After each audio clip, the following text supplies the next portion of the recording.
そんな、もう時間が来ちゃった。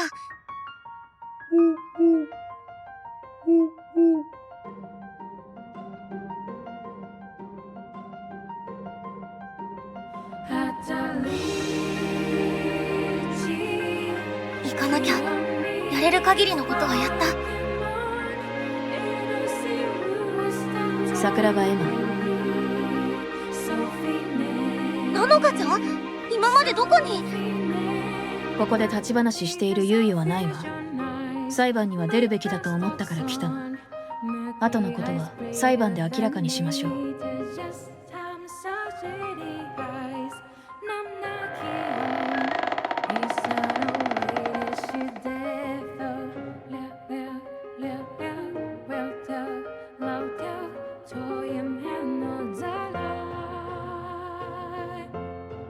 黒部なのかさん、今までどこにいたんですか？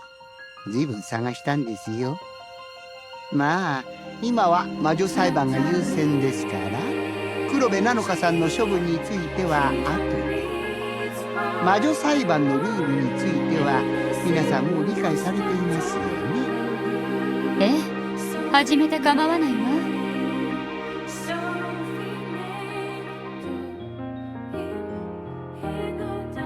それでは魔女裁判開廷です。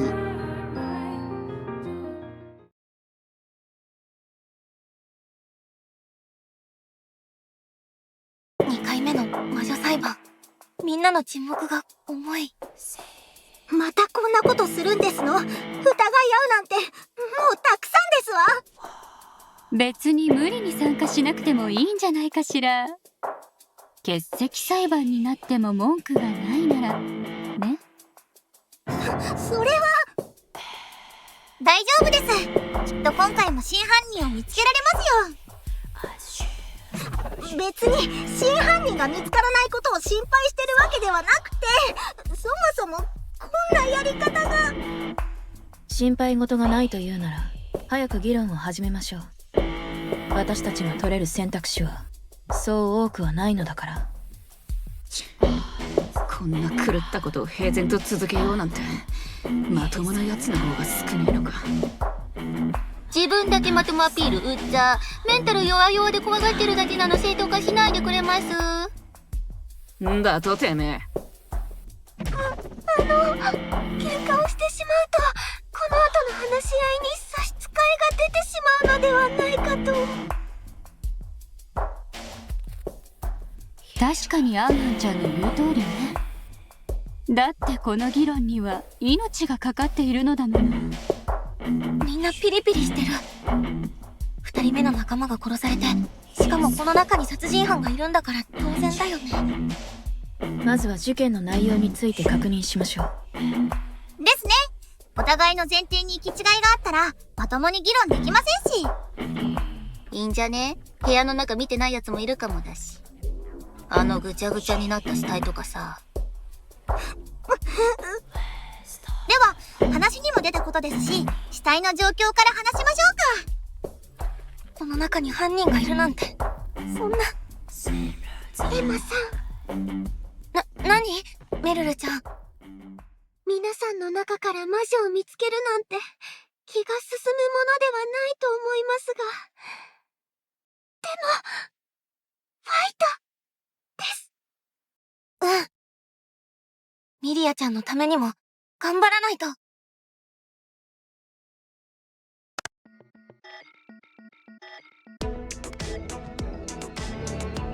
事件の現場は懲罰房ですね。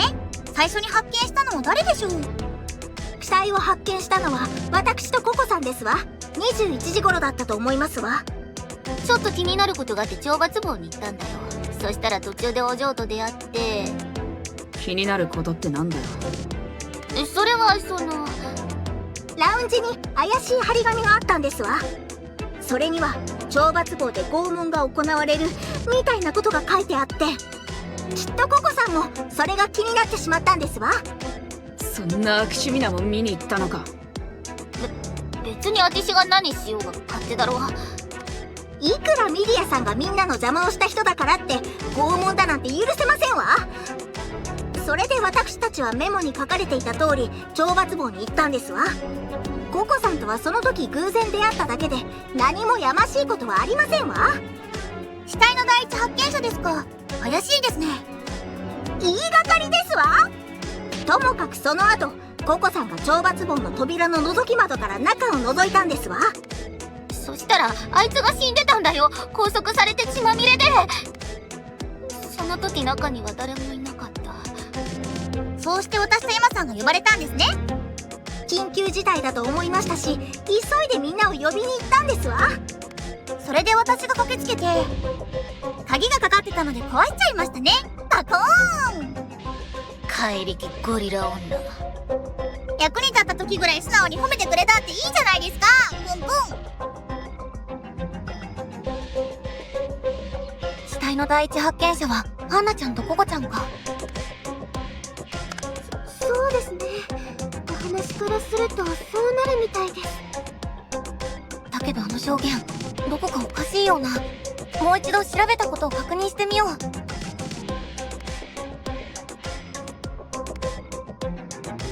事件の現場は懲罰房ですね。最初に発見したのは誰でしょう。死体を発見したのは私とココさんですわ。21時頃だったと思いますわ。ちょっと気になることがあって懲罰房に行ったんだよ。そしたら途中でお嬢と出会って。気になることってなんだよ。それはそのラウンジに怪しい張り紙があった。それには懲罰房で拷問が行われるみたいなことが書いてあって、きっとココさんもそれが気になってしまったんですわ。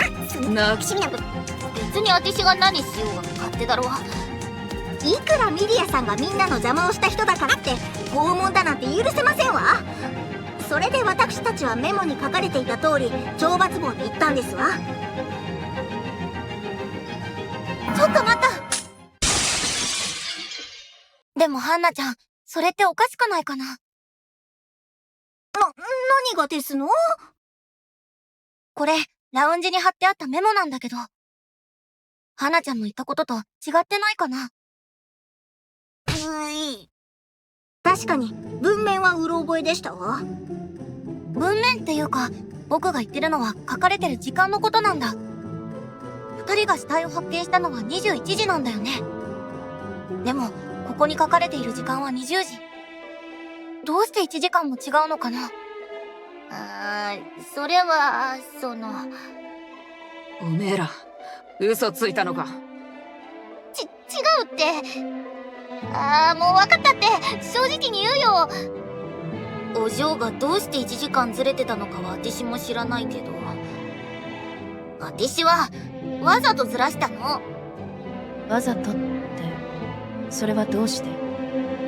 だってさ、こんなメモどう考えても怪しいじゃん。夜中に人目のつかないとこにおびき寄せようとしてるし、行ったら殺されるに決まってるっしょ。だから私はあえて時間ずらしたんだよ。文句ある？そうだったんですの？全然そんなこと思い当たりませんでしたわ。私と会ってよかったな、マジで。一人だったらお嬢も死体になってたかもよ。マジですの？まあだからさ、時間ずらしてお嬢と二人になったなら危なくないかなって思ったんだよ。私のこと信頼してくれてたんですね。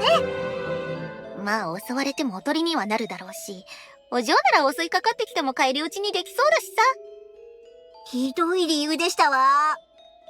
ココちゃんが遅れていった理由は分かったわ。じゃあハンナちゃんはどうして遅れたのかしら。実は私が懲罰房に行くのは2度目だったんですわ。1度目はココさんと出会う前、時間通りに20時に行っていたんです。ちなみにその時はアンアンさんと一緒でした。私は20時前、ラウンジであの文章を見つけましたわ。でもどうしたらいいか迷ってて。そしたらアンアンさんがやってきたんです。それで事情を話して20時に2人で一緒に行ったんですの。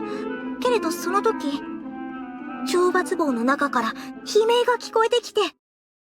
悲鳴？ええ、あの時。それにしてもこの建物はやっぱり薄気味悪いですわね。拷問症だなんて悪趣味にも程がありますわ。なんとか止められないものでしょうか。わからない。でも黙って見過ごすわけにも。行ってみて、ダメそうなら帰ればいい。そうですわね。とにかく行ってみも。大丈夫か？ちょっとつまずいただけですわ。もう薄暗くて足元が見えにくいですわ。確かこのスマホライトをつける機能が。あら、どうやってつけるんでしたっけ？音声メモ？これじゃなくて。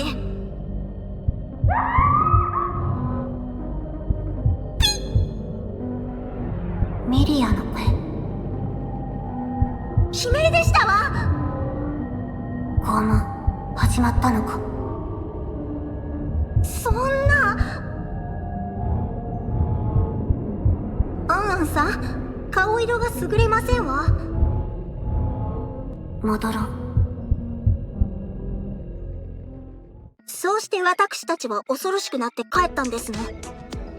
そうそう、これがその時間違って録音した音声メモのデータですわ。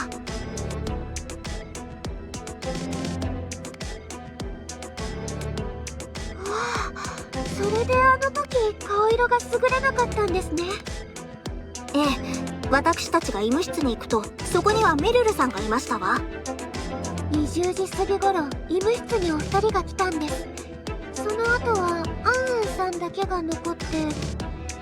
私はその後やっぱりまたミリアさんのことが気になって戻ったんですわ。それはどうしてかしら？だって拷問されてるなんて放っておけませんもの。せめて外から応援くらいは。あらあら、ミリアちゃんの悲鳴をもっと近くで聞こうとしてたなんていい趣味ね。そんなわけありませんわ。とにかく気になってもう一度行ったんですの。そして行く途中でココさんに出会ったんですわ。だとさ。なるほど、そんな経緯だったんですね。しかしそうなると一つ分かったことがありますね。何がですの？犯行時刻です。悲鳴が聞こえた20時から21時の間、その間にミリアさんが殺害されたということになりますよね。その間にアリバイがあった人は犯行が不可能です。けどその間って1時間もあるのよね。1時間ずっとアリバイがある人なんているのかしら。メルルさんとアンアンさんは医務室にいたから無理だと思いますわ。他の人はどうでしょうか？気球のこともあったのに、みんな好き好んで一緒にいるなんて雰囲気じゃなかったろ。そうね、私もアリバイの証明は無理よ。僕もその時は一人だったかも。私もそうね。あてしはお嬢とは会ったけど別にずっと見張ってたわけじゃないし。私もココさんと会う前にココさんが犯行できたかどうかまでは分かりませんわ。当然あてしはやってないけど、でもお互いにアリバイは証明できないってこと。となれば私も含めてメルルさんとアンアンさん以外の全員に犯行が可能だったということになりますね。とはいえ死亡推定時刻が分かったのは大きな収穫です。他にも発見した死体の状況をおさらいして認識を合わせておきましょう。何か新たな事実が分かるかもしれません。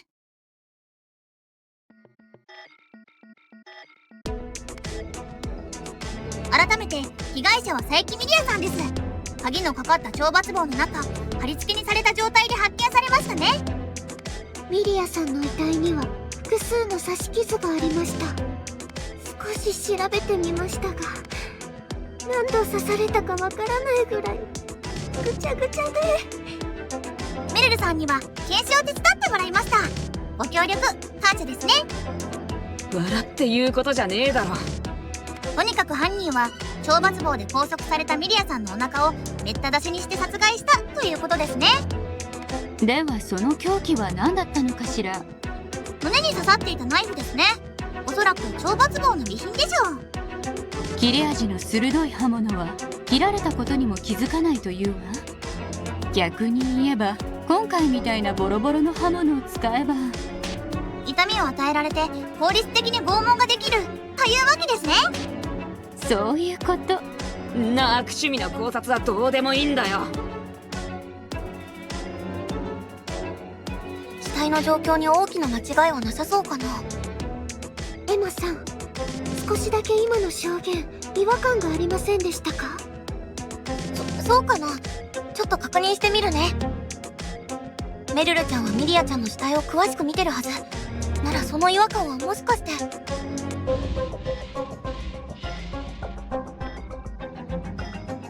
改めて被害者は佐伯ミリアさんです。鍵のかかった超脱棒の中、貼り付けミリアさんの遺体には少し調べてみましたが、なんと刺されたメルルさんには検証を手伝ってもらいました。ご協力感謝ですね。笑って言うことじゃねえだろ。とにかく犯人は懲罰棒で拘束されたミリアさんのお腹をめった出しにして殺害したということですね。それはおかしいよ。待って、死因は腹部の刺し傷。本当にそうなのかな。そりゃあんなに刺されたら当然死ぬだろ。でも死体の状況を見てほしいんだ。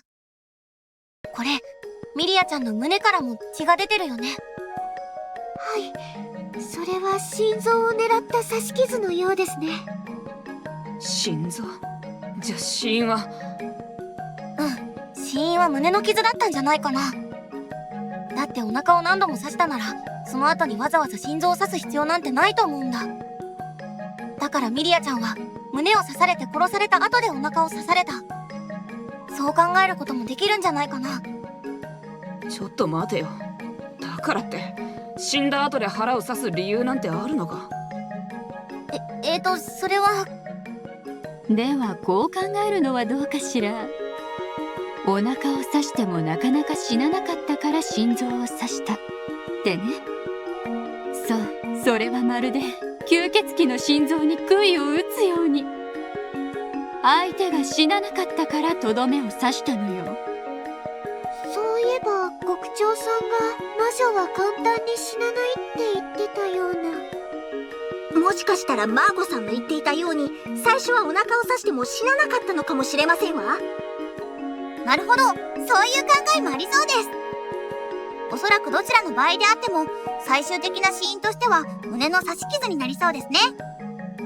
つまり死因は胸の刺し傷で良さそうですね。発言を訂正しておきますね。でもよ、それがなんか事件に関係あんのか？胸の傷が先だろうが腹の傷が先だろうが大して変わんねえだろ。確かに死因は変わらないけど、死因をはっきりさせることに意味はあると思うわ。ほんと？具体的に何がわかんのさ。少なくとも非常に強い殺意があったことがわかるわね。確かにどう考えても犯人を殺すつもりで攻撃したということですもんね。非常に強い殺意ね。ならさ、疑わしい人物なんて一人しかいないんじゃねえの？それって私のことかしら。なのかちゃん。確かに私が疑わしいのは否定しないわ。それって自白？客観的な事実だもの。でも私は別の人物が疑わしいと思うわ。そんなやついんの？獄長よ。獄長ってあのフクロウがナイフでザクザク刺したって思ってんのか？正確にはあれを操る人物、つまり黒幕、もしくはそれに準ずるこの牢屋敷の運営組織のことよ。私が前に言ったことは覚えているかしら。佐伯ミリアが黒幕の可能性があると。残念だけど調べた結果その証拠は見つからなかったわ。はあ、勘違いだったってこと？ええ、私のミスよ。ごめんなさい。おめえ銃撃までしておいて。私が言っても意味はないけれど、でもだからこそ私は運営の関与を疑っているわ。私が疑っていたことでスケープゴートにされたのか、それとも何か黒幕につながる秘密を握ってしまったのか。もしかするとあの気球の事件、あれ自体が佐伯ミリアを脅して起こさせた運営の差し金なのかもしれないわ。そんなことありえんのか。それについて説明する前に教えてほしいことがあるの。当のハンナ、あなたが佐伯ミリアの死体を発見した状況をもう一度詳しく教えてちょうだい。あの時は最初にアンアンさんと一緒にミリアさんの悲鳴を聞いたのが20時でしたわ。